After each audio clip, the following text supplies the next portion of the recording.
France are expected to do better than they did at this World Cup. They're expected to maximise that magnificent forward line. Conte, Klopp and Tuchel potentially at the next Euros. Discipline and order are very much the trademarks that Madrid have identified for the comeback of Jose. Hello and welcome to The Game, football podcast from The Times and Sunday Times. Well, after one episode back in the studio dealing with Premier League matters, we are going global again. I'm Tom Clarke, and on today's jam-packed show, we are visiting America to speak to Ian Whittell on tour with Liverpool. We're chatting to Pete Rutzler, who's in Australia with Chelsea and Tottenham. And in part two, we hear from our European football expert, Ian Hawkey, to tell us about Jürgen Klopp, Pep Guardiola, more Italian farce, Zinedine Zidane and José Mourinho. And there's also some chat about tomatoes too. Proof that once again, the Game podcast really does have it all. First up then, let's talk Chelsea, the big spenders in the summer transfer window so far. I caught up with Pete Rutzler to talk about their moves, the star players who might still leave, and the early signs of hope for new manager Xabi Alonso. Pete, great to have you with us again, the great jet setter of the Times Sport team. Not quite sure how your new wife feels about all your travelling and gallivanting all around the world, but we apologise and say thank you very much to Hannah for all your hard work that you've been putting in this summer already. Speaking of hard work, Chelsea have been hard at work, probably the busiest of the big Premier League clubs so far. Not only Xabi Alonso, an exciting new manager, Morgan Rogers with a huge transfer fee, Clarke also, we believe, set to be announced very soon. Is this the story of the summer? Chelsea ever going to stop spending money and making signings? Well, quite. Three big money signings so far. If you include Marco Palestra, who they've signed from Atalanta, who was last year's Serie A Defender of the Year. And of course, Rogers and Clarke. I mean, we talked coming into this window about how Chelsea wanted to sort of adjust their approach, the sort of learning that they have done from, last year's sort of calamitous collapse in the aftermath of Enzo Maresca walking out of them, which should be said. And these two, certainly the signing of Clarke, who we're just waiting for official confirmation of now, and Rogers certainly reflect a change, I would say. I mean, Rogers, of course, has got plenty of Premier League experience, international player, a very high fee, obviously beating Arsenal to his signature as well. And Clarke, who's 26, a centre-back, I think it's been, almost an annual conversation that, we'll have on this podcast and everyone else does, that they should strengthen in central defence. And in Clarke, they're signing an outstanding French international as well. So, it's more, in terms of the personnel, more encouraging steps taken, obviously, in the aftermath of appointing Xabi Alonso, a coach whose appointment has been seen as a coup, and I certainly think it is. And we've sort of now beginning to get a glimpse of what he's doing. He's keeping a lot under his hat, but obviously they play tomorrow night, our time, so it'll be early morning. I'm getting my head around the time difference. I'm doing well. Early morning Tuesday for you, where we'll actually get to see what his team will look like. But more big expenditure. Chelsea will need to make sales. That's kind of the thing that's underlying how they're able to do this. We've seen some outgoings already, Marco Correa being a big one to Real Madrid, Andre Santos to Manchester United for 50 million. Alejandro Garnacho's left with an obligation to buy and a loan to Villa. So they'll need more. Their squad is probably too big, actually, for considering they've got no European football. An interesting start, certainly, to this new sort of Xabi Alonso era. Do you think there might be a big sale, a surprise sale in amongst, you talk about that big squad, you list some of those players there. Obviously, Cucurella, first team player, but gone to Real Madrid. Santos and Garnacho, I'm not sure there'll be rafts of Chelsea fans devastated to see those players go.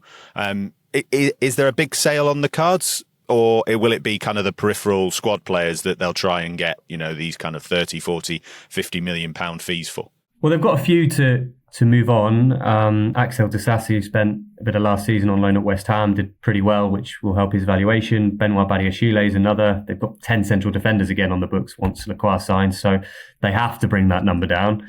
Then you've got Nicholas Jackson, who was on loan at Bayern Munich. His loan had an obligation to buy clause based on appearances. He didn't meet that threshold. Bayern didn't decide to exercise an option to buy, so he's there. There's a question about the strikers because there's been some uncertainty about Liam Delap.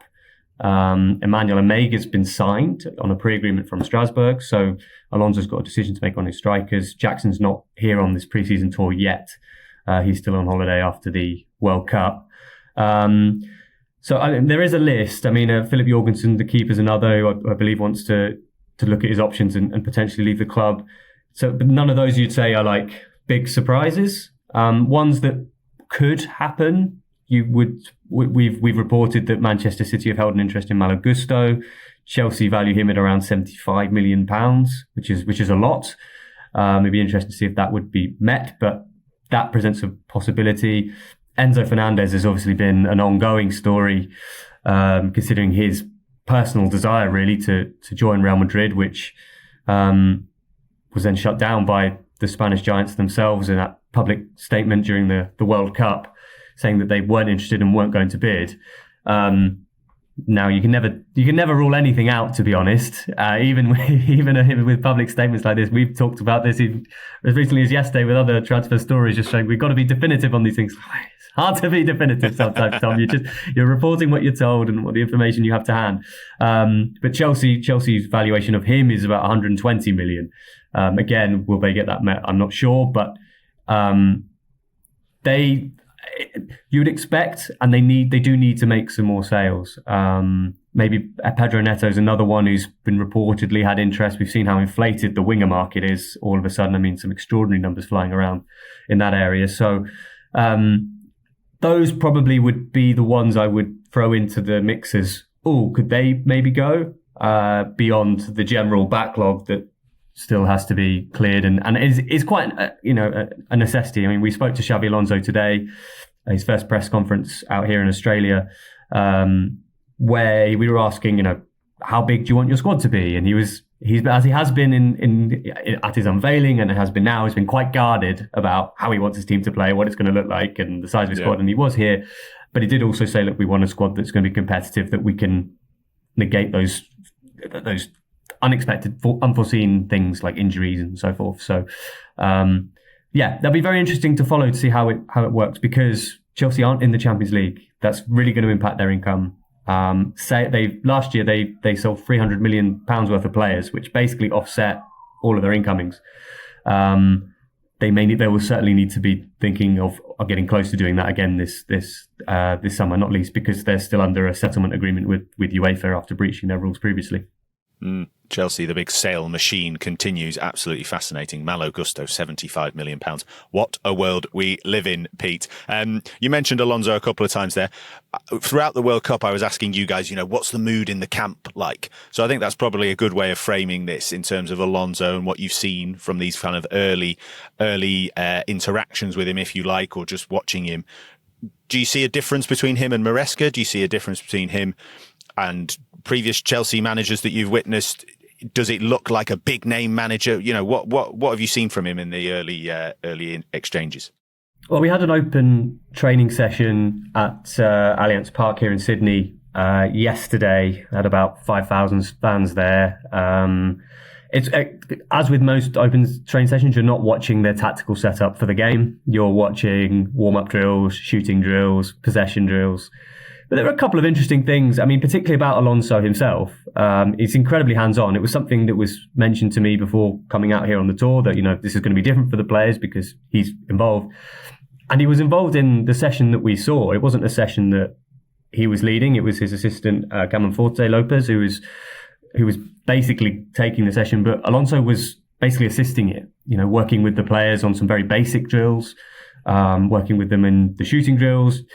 They had one drill where they had the wide players and they play a 1-2 with the coach, and then they go wide and cross it. And he had Alonso was on one side, so you had him doing all these flicks, tricks, trying to defend against Esteval.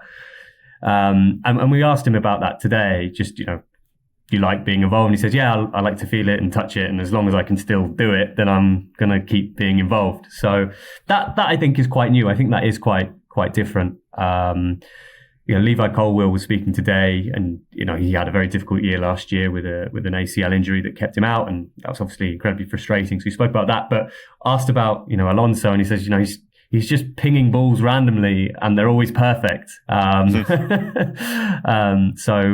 think the players are certainly taking to him. Jamie Gittins we spoke to as well yesterday after the session, and again he has got that aura, that sort of impact that hits them straight away before you meet him. So that changes the dynamic slightly. But yeah, it's still early days, and I think we're very keen and interested to see what the team looks like in these friendlies. They've had a couple of behind closed doors games. We think they've played with the back four in those. Obviously at Bayer Leverkusen, where he had success, he played with a three. So he said today it's going to be very flexible. We're trying lots of different things, but be interesting to see what it looks like. Pete, whilst you're out there, as ever, crafty little editors that we are, trying to get most for our money, you're also keeping an eye on Spurs, who are they part of the same tour? Is it they're just out there at the same time? Is that right? Slightly different. So Tottenham were in New Zealand, in Auckland. They beat Auckland FC 2-0 over the weekend, and they flew in on Saturday night here to Sydney, and they're playing in the Sydney Super Cup with Chelsea. So Chelsea are playing Western Sydney Wanderers, and then Spurs are playing Sydney FC, and then the two play each other on Saturday. Spurs go home, and then Chelsea go to Hong Kong, Indonesia and Malaysia. Yeah, very busy and fun, but great to be able to keep an eye on two big Premier League clubs, because it's been a big summer for Tottenham as well. Just ask you about one piece that's on the Times website now. You've heard from their central defender, Mickey van der Ven, talking, as you'd expect him to be, very confidently about their hopes. But, I mean, it does kind of reflect the big summer that Tottenham have had, doesn't it? That they can finish 17th and be nearly relegated to the Championship. And yet their centre-back is now talking about, this times are changing. The good times are here again. Yeah, really forthright from Mickey van der Ven. He was speaking at sort of the start of this Sydney Super Cup, where they had a photo op. So his backdrop is the Sydney Opera House, and in front of him is Harbour Bridge. Like it was a pretty good place to be speaking to the media. But you're right. I mean, there's some similarities to Chelsea in that there's a new era sense, and even more so probably with Tottenham, not just because of Roberto De Zerbi and the impact of his appointment. I mean, Mickey van der Ven spoke really positively about him, clearly loves the way De Zerbi wants the team to play, in possession, front foot. He wasn't exactly subtle about his remarks about how he feels the team will play this season, by saying it's going to be very different compared to the manager we had last season, mainly because they will be playing more attacking football that people will enjoy. Those were his words. He was also talking about the signings that they've made, which is it's an unprecedented outlay by Tottenham. I mean, they've signed 6 players, 3 of them for fees. They broke their club record in basically successive days for Matheus Fernandes and Sandro Tonali. And Van der Ven said something really interesting, I thought, when he basically just said, for those of us who've been here a while, those signings, the appointment of Zerbi is really important because it shows a new ambition. And I think that's what Tottenham fans will certainly want to hear, because there has been a sense that will Van der Ven stay, considering the fact the club have finished 17th in successive seasons. He's one of their key players and a top performer even last season as well, and during their struggles. So to hear him say that, to be so positive about the direction of where the club are going, is pretty reassuring. And I think that reflects their sort of dynamic. Now, obviously, it needs to be reflected on the pitch, but when you have a player like Van der Ven saying that, I think that should be, that's music to a lot of Tottenham fans' ears, I'd say. Yeah, two big clubs with lots of hope and promise in pre-season. We'll see if it continues. Pete, just before we let you go, you mentioned transfer stories earlier, so it'd be silly of me not to ask about one of the big stories on the Times website now, and it was on the back page of the paper from you, about PSG star Bradley Barcola. Tell the listeners about where he stands currently with his situation at PSG and the potential for him to be moving on. Yeah, so we mentioned about the hyperinflated winger market, and this is certainly part of it. There's all this sort of tugging going on between different players going in different directions. PSG were in the race to sign Yan Diomande, fighting Real Madrid, really. I mean, he'd had interest, I think, from Liverpool as well, but those two clubs emerged as favourites. PSG have now withdrawn from that, which is relevant to Bradley Barcola, which we'll get to, because that's a newer development to the Barcola stuff. But that plays into Barcola's situation, because obviously Barcola at PSG, he's competing with Kvaratskhelia, Dembele, Doué, this fantastic attacking team that's won the Champions League twice in a row. So he's not starting all the time. He's got interest from Liverpool and Arsenal. PSG basically are prepared to sell him, but they've stuck a valuation on him of £145 million, 170 million euros. Now, again, whether that fee is met, I don't know. But Liverpool are the club that seem to be emerging as a possible destination for him. There's a backdrop to this about uncertainty about whether he'd sign a new contract. Doesn't look like he's going to do that at PSG. But as I mentioned about Diomande, PSG aren't necessarily going to sign Diomande. It looks like now they've withdrawn from that tug of war. That might again change the Barcola situation. So it's definitely one to keep an eye on. But yeah, PSG have stuck a very high asking price on him. And obviously Liverpool and Arsenal have been looking to strengthen in that position. So yeah, be interesting to see how that develops. Definitely. Gregor Robertson would be very excited about the idea of Bradley Barcola coming to the Premier League, but a long way to go in that one. Pete Rutzler, thank you very much for joining us. As always, you can read the latest from Pete on that tour of Australia on the Times website now. Now it's Ian Whittell's turn. He's in America with Liverpool and their new manager, Andoni Iraola. Here's what he had to say about some of the players on show and what the new boss has had to say in an interview with the Times. Ian, thanks very much for joining us once again. Coming from America all the time, you're going to be an America correspondent at this rate, right, just towards the end of your illustrious career. Yes. But you're on tour with Liverpool now.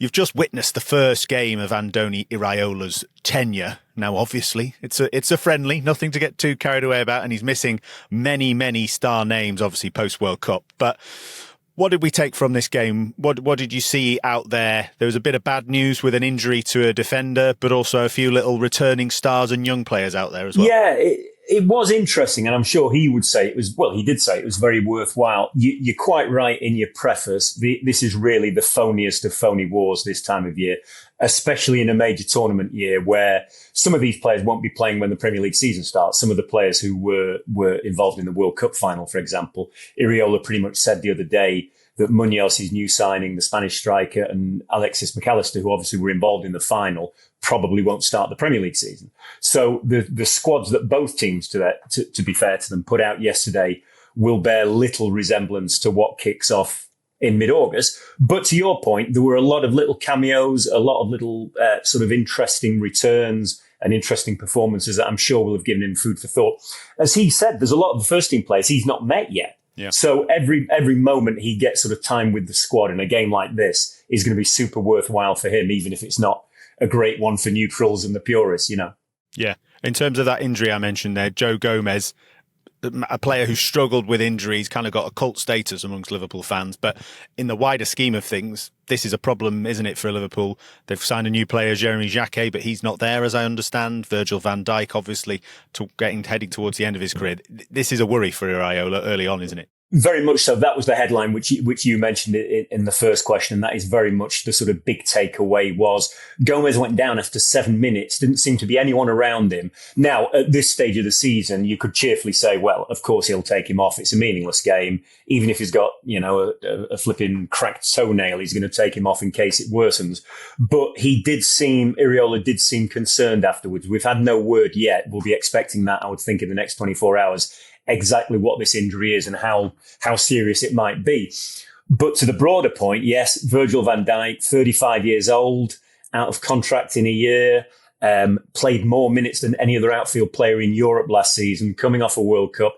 Apart from that one season, which I think was 2021, when he got that bad injury in the Merseyside derby and didn't play much, he's averaged 50 games a year for his 9 seasons or 9.5 seasons at Anfield. So he really has a lot of miles on the clock. I mean, still playing at a great level, as we saw in the World Cup. But, how long does that continue?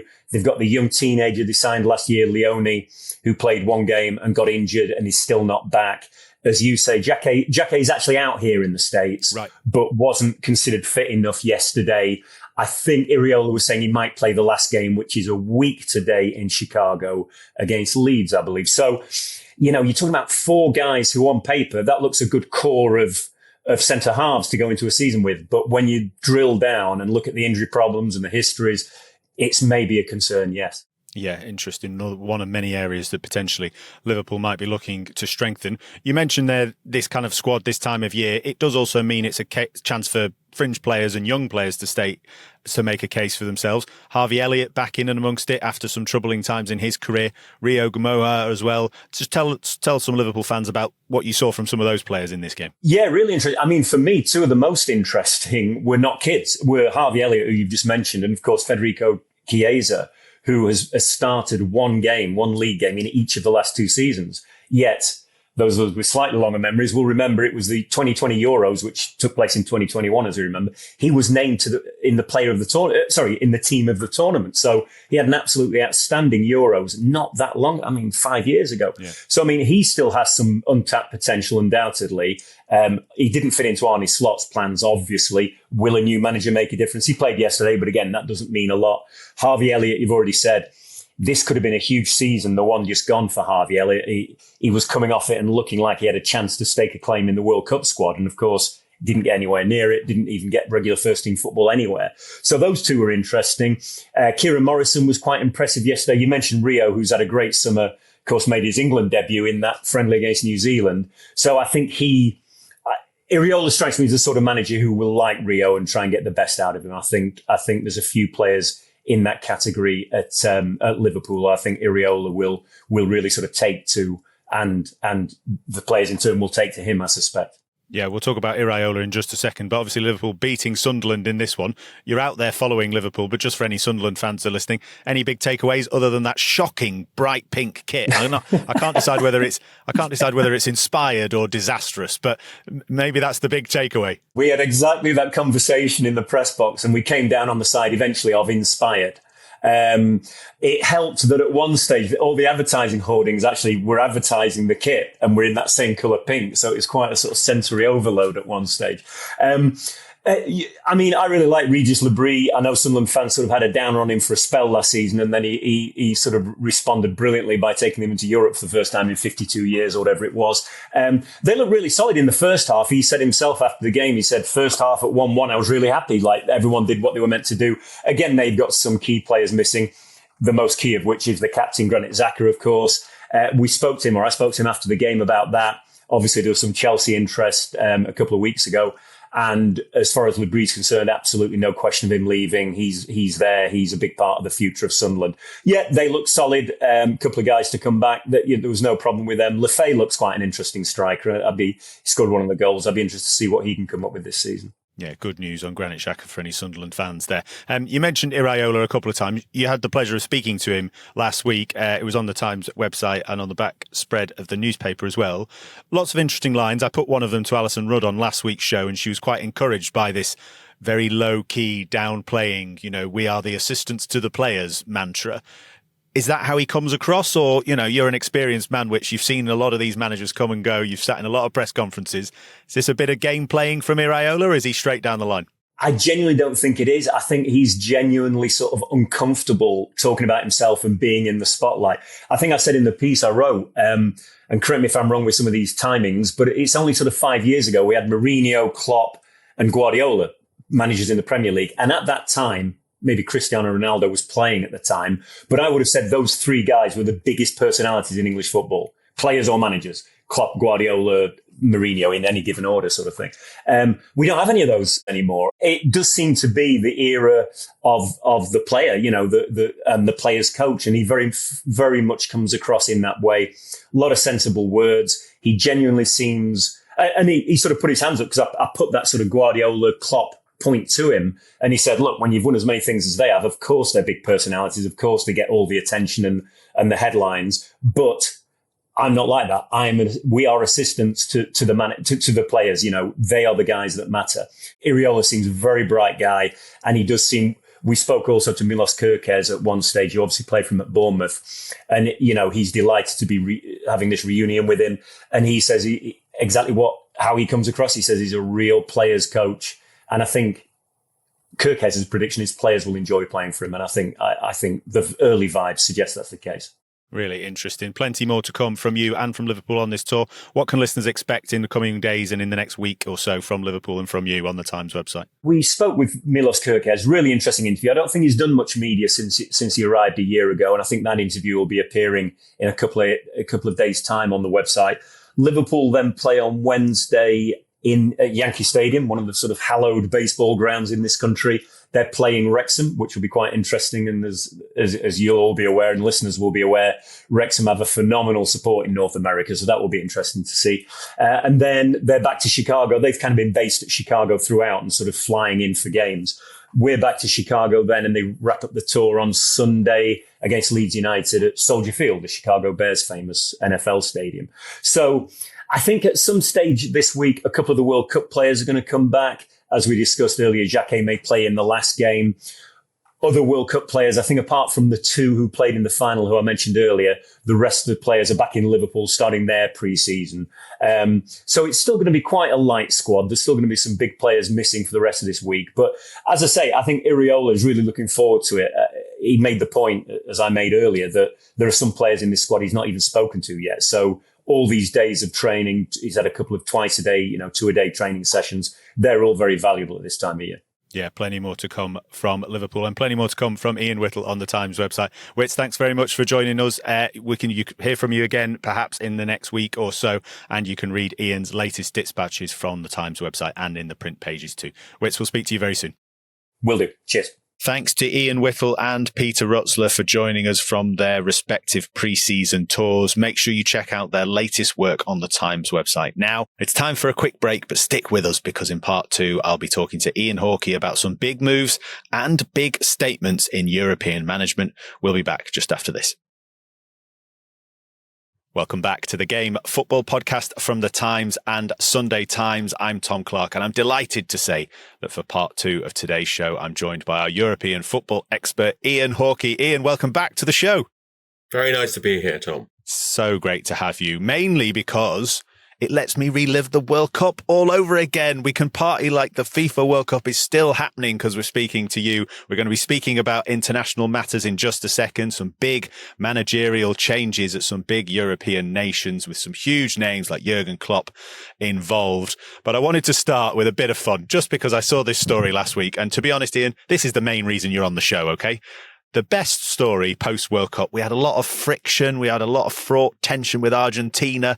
I got myself in trouble on social media with their fans for trying to rub it in their face.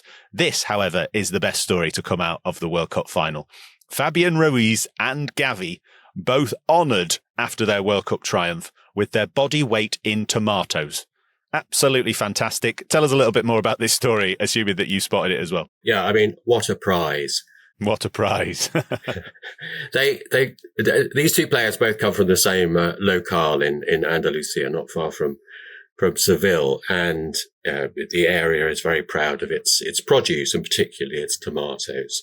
So the obvious way of celebrating the success, and it's quite a success. It's not a huge place, and it now has 3 world champions because Jesus Navas, who doesn't weigh a lot in tomatoes, is also a World Cup winner.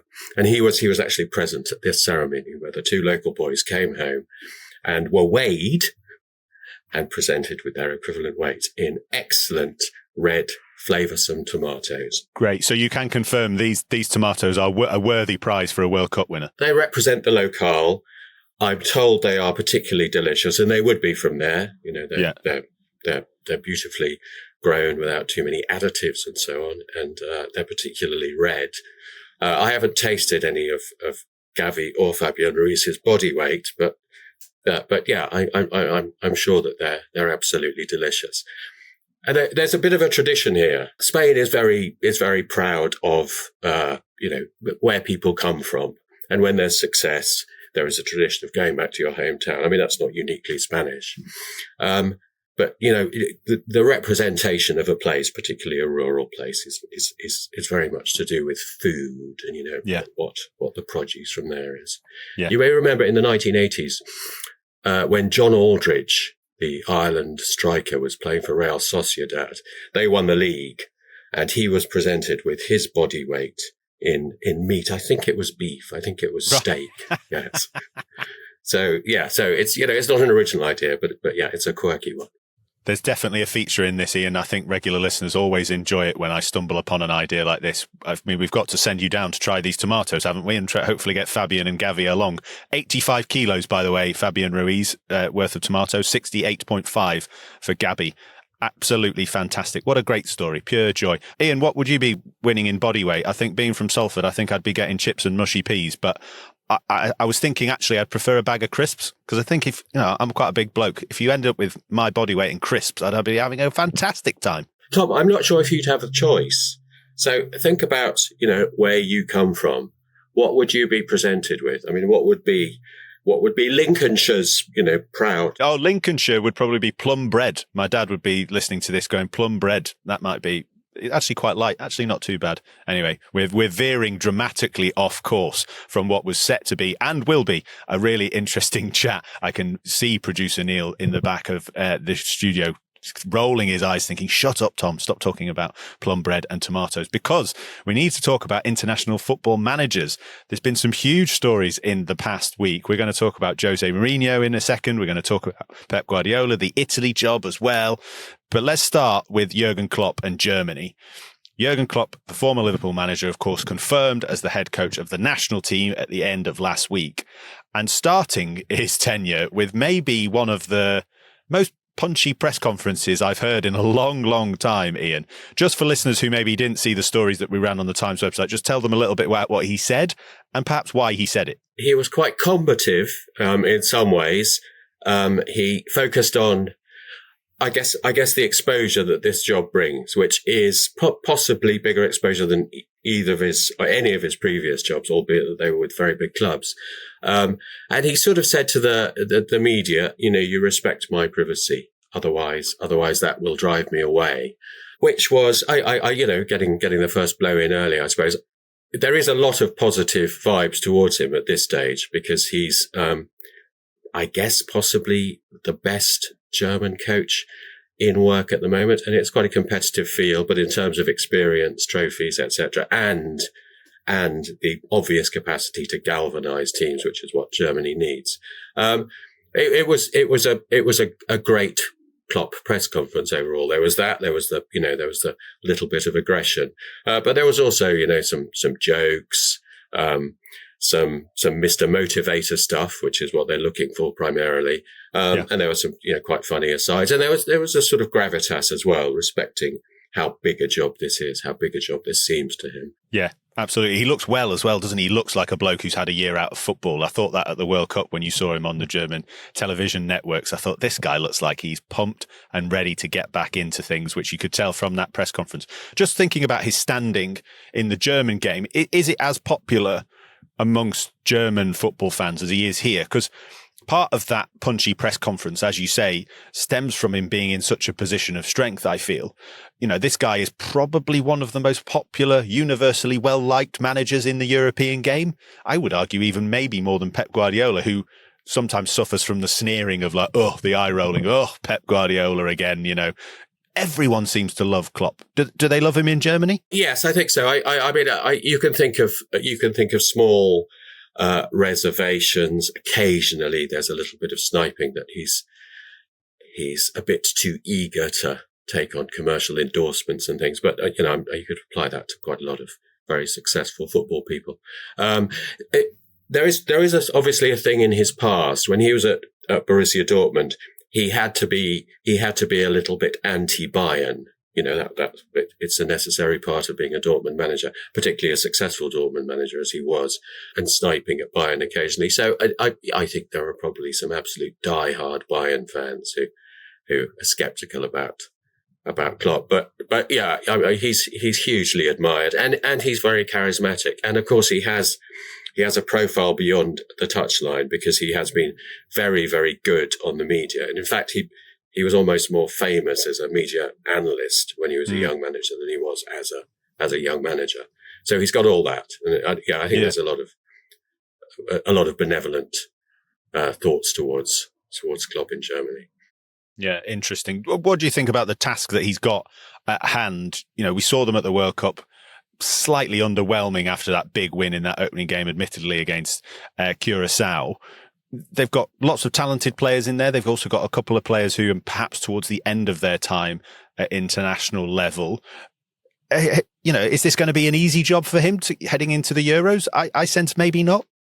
No, and he was honest about that. I think he said something to the effect of, would we go out and beat France tomorrow? Probably not. So there is a building job to do. He made reference to the age group teams who have been quite successful, certainly at under 17 level 2 or 3 years ago. So he can see a talent pool coming to the surface. But they have underachieved terribly in World Cup terms. This was their best World Cup for the last 3. And it wasn't a good World Cup. So, he's starting from a low base, which can sometimes be an advantage. Will they be better in the next World Cup than they have been in the previous 3? They better be. Otherwise, I think, he's going to have some questions to answer. But you would have to say on paper and with a considerable buy-in base, there's plenty to be positive about. The interesting thing, as with a lot of sort of high caliber international manager appointments, is whether he can deal with the stop-start nature of it, because, he's always been a very controlling club coach. So that's the challenge for both parties, really. Yeah, absolutely fascinating to see how Jürgen Klopp goes in his early months in charge of Germany. As I mentioned in my intro there's loads more to discuss. I wanted to come on to Italy now. We mentioned Pep Guardiola already. There were some talk, some rumours about him being approached for this Italy manager's job. How real were those talks? How close did that come? Was it just a bit of Italian PR to say, look, we're going for Pep Guardiola? Or were there actual talks there, as you understand it? He engaged. He engaged with the possibility.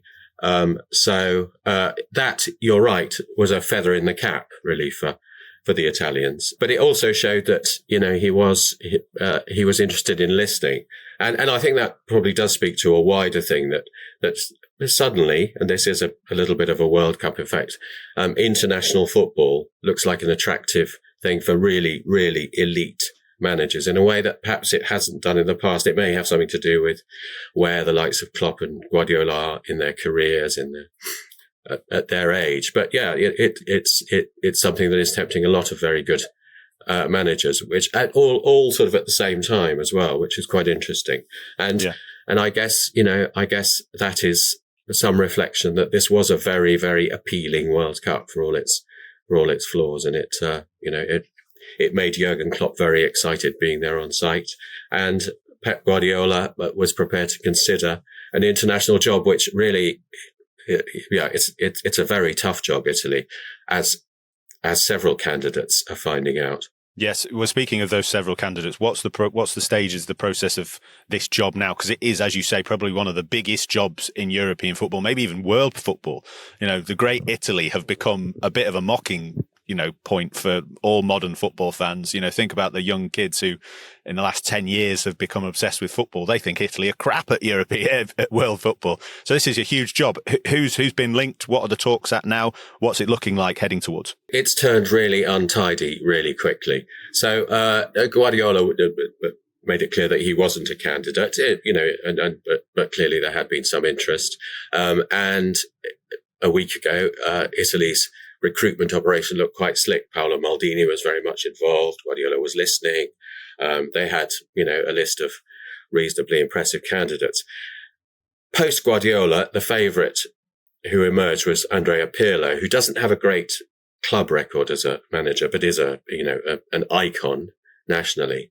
Now, Pirlo has a couple of blots in his past, which wouldn't be blots probably for a club job, but he was involved with a betting agency endorsing it, which was headquartered in Russia and obviously deals in betting. Now, these are two difficult areas for a national job.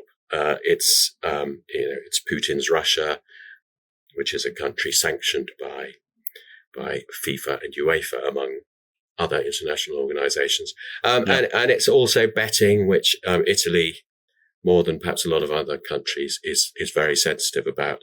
Anyway, this previous association, which was simply a commercial thing, has counted against him. There's been a big backlash against this, and he is now no longer a candidate. And following up, those who favoured him, including Paolo Maldini, are now, I think, considering their positions on this recruitment board. So it's all unravelled very, very quickly.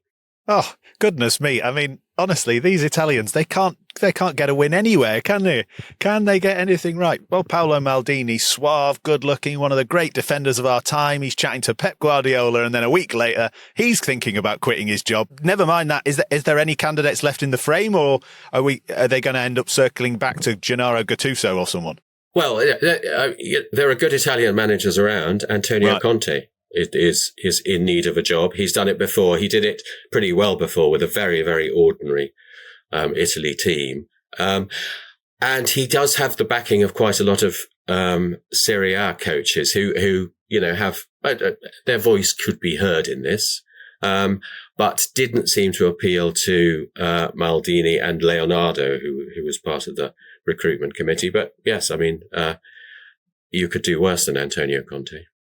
And you could do worse than Antonio Conte with a national team that really, as you say, has been in the doldrums for quite some time, certainly in World Cup terms. Yeah. Conte, Klopp and Tuchel potentially at the next Euros. Maybe we'll get another rerun of Conte and Tuchel on the touchline with that very intense handshake, maybe the most intense handshake ever to have happened in sport. Let's talk about France. We talked about this during the World Cup shows about Didier Deschamps leaving. Where are we at with the Zinedine Zidane succession? Are we very close to an announcement? Have we had an announcement? I've missed it. We are, I think, just looking at my watch, I think we're 23 hours away from his presentation as the new manager of Les Bleus. Yes, which, it'll be a big occasion, cymbals crashing. Yeah. Probably not such a zingy press conference as Jürgen Klopp, because that's not really Zinedine Zidane's style. But yes, they'll roll out the red carpet for him for sure. Yeah, and I think it'll be tomorrow morning. What about his job that he's got? Because we talked so glowingly and gushingly during the World Cup about this brilliant French side, and then the disappointing semi-final defeat for them against eventual winners Spain. But is this actually quietly quite a challenge? Despite Michael Olise, despite Kylian Mbappe, despite Dembele, it's still a big ask to follow Deschamps in Deschamps' footsteps, isn't it? And then take this team into a Euros where everyone will be going, well, it's got to be France against Spain. It's a big task. Yes, absolutely. Absolutely. He's got a hard act to follow. He's got areas in which he can trump Deschamps. Deschamps was probably quite unfairly criticised a lot of the time for being a little bit conservative, a little bit cagey. Zidane, the footballer, would certainly seem to be the answer to that, because he was obviously a majestic footballer, and in partnership with Deschamps for the national team, they were the sort of yin and yang, the water carrier and the artist. Whether the sequence is like that as managers is probably slightly doubtful. I mean, the funny thing about Deschamps, Zidane's club career is very focused on Real Madrid, obviously, two very, very decorated spells, and not much else at elite level. But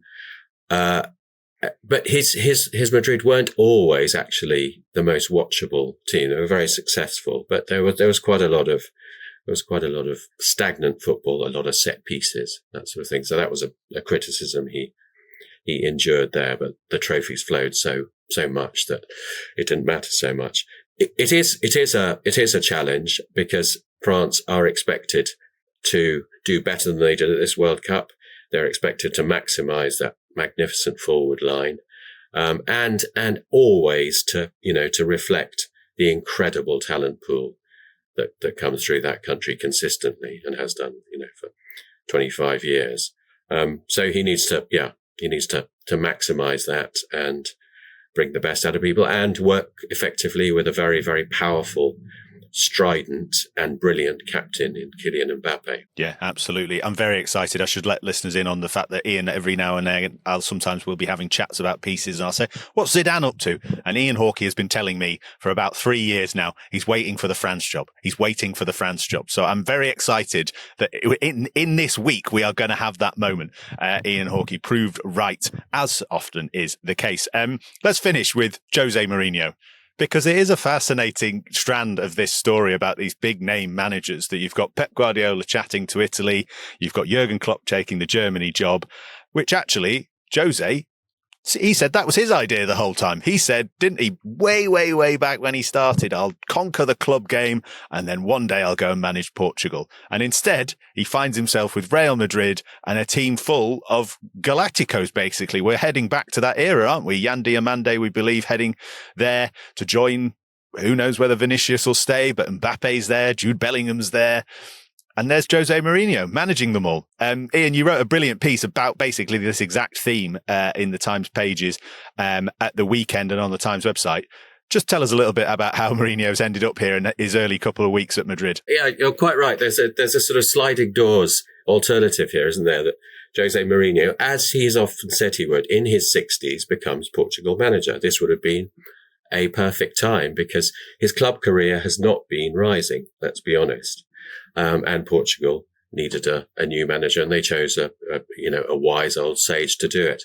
That could have been José Mourinho if Real Madrid hadn't, slightly surprisingly, asked him to come back there after 13 years a couple of months ago, after 13 years being away. It's fascinating. And now he enters the Champions League, the top level of the Champions League, expectation to win the Champions League, because that's what Real Madrid have. And he looks around and there's no Pep. There's no Klopp, there's no Tuchel, there's no Ancelotti. I must think, well, I really am the king of the castle still. And he'll find a lot of, relatively young, or at least not European Cup hardened managers competing with him. He's going to really enjoy all this, I think. Yeah, he will really enjoy this. How do you think the Real players will react to it? Because modern footballers consume the game in the same way that we do. They follow everything. They follow all the narratives. And let's be honest, José Mourinho's narrative has gone down from the special one to the kind of ordinary one to the grumpy one. Kylian Mbappe won't have ignored that. Jude Bellingham won't have not seen that. So is there a kind of pressure to deliver on a coaching level for these players? Or is he going in as the kind of old sage, as you say? Florentino Perez has said, right, enough of this Xabi Alonso fancy tactics. Enough of this Arbeloa club legend. Get Jose in, discipline, order, and let's just go back to the era where they went, you're the best players, win. Off you go. Yes, you're right. Discipline and order are very much the trademarks that Madrid have identified for the comeback of Jose. I think his task will be to establish that those things are still part of the Mourinho playbook and that they can work with modern players, because yes, there is a significant generational difference since the last time he was there. The last time he was there and did clash with, dressing room seniors quite publicly. But he was overall successul during his 3 years at Real Madrid, even if he argued with Iker Casillas and Sergio Ramos and the big mouths of the dressing room. I think his task is to establish, yes, that, I am the person to bring order to a club where, if you remember, at the end of last season, it was quite farcical and a terribly limp title race, if you can call it that. Yeah. But yes, he's also got to show that he's a relevant coach for elite club football. And he's a relevant coach to take on quite a sophisticated, quite a dogmatic Barcelona, who are really developing under Hansi Flick. And you can see from their signings what they want to do. They're going to be fast. They're going to press very high. And, Jose Mourinho needs to build a Madrid that can compete with that domestically and restore their status in Europe. And it'll have to be, sophisticated. Yeah. I mean, final question then. Can he do it? It feels slightly like his kind of whole career has reached this point where I made the reference earlier to we thought he'd go sideways and head off to Portugal and maybe trot off to a World Cup. And maybe he will still do that. But having this job now means that he could either restore his reputation as one of the great managers of all time with either a Champions League or a La Liga or both, or it will all fall apart, sacked in ignominy in February, and everyone goes, ha, Jose, remember when he was half decent at Chelsea, and that'll be the best of it. Maybe I'm being a little bit extreme there, but it does feel like he's at this point. Can he do it? Has he got it in him? Well, the scenarios you've just painted are entirely plausible. Real Madrid's record at keeping managers is pretty poor anyway, and in the last year it's been absolutely terrible. And yes, it's a very impatient club, and he has also been quite a combustible manager in his past. He's walked out of jobs before he should have done. The last time he returned to a club with Chelsea, it was very successful initially, and then things fell apart. Yes, he can do it. They are going to recruit significantly, have recruited significantly this summer, addressing areas of the team where there are problems. And, this is the team of Mbappe and Bellingham. They should score enough goals. They really should.